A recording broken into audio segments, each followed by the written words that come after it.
বন্ধুরা, আজকে আমি আলু ফুলকপির তরকারি রান্না করব। তো প্রথমে তেল গরম করে নিলাম। এবার ফোড়নে দিয়ে দিব তেজপাতা, শুকনো লঙ্কা আর গোটা জিরে। ফোড়নটা একটু ভেজে নিলাম। এবার আমি দিয়ে দিব ফুলকপি। আমি আগেই কেটে রেখেছি, একটু ছোট ছোট করেই কেটেছি।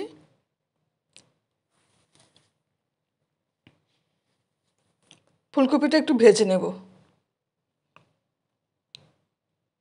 ভেজে নিয়েছি। এবার দিয়ে দিব আলু। আলু ছোট ছোট করেই কেটেছি।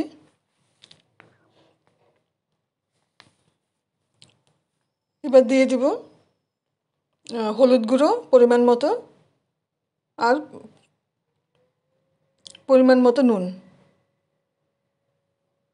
এবার খুব ভালো করে খানিকক্ষণ ভেজে নেব।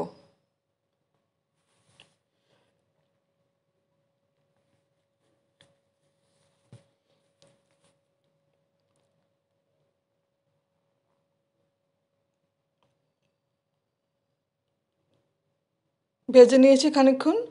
এবার আমি অল্প জল দিয়ে দিব আলু ফুলকপিটা সেদ্ধ করার জন্য।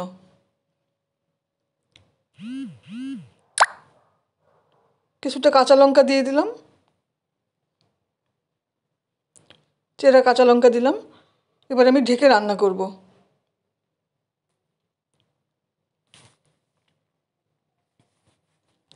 অনেকটাই সেদ্ধ হয়ে এসছে। আমি এবার দিয়ে দিব টেস্টের জন্য কিছুটা চিনি।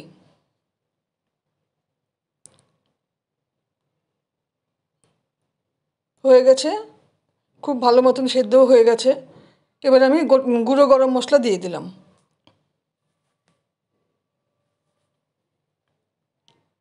আর দিয়ে দিলাম 1 চামচ ঘি।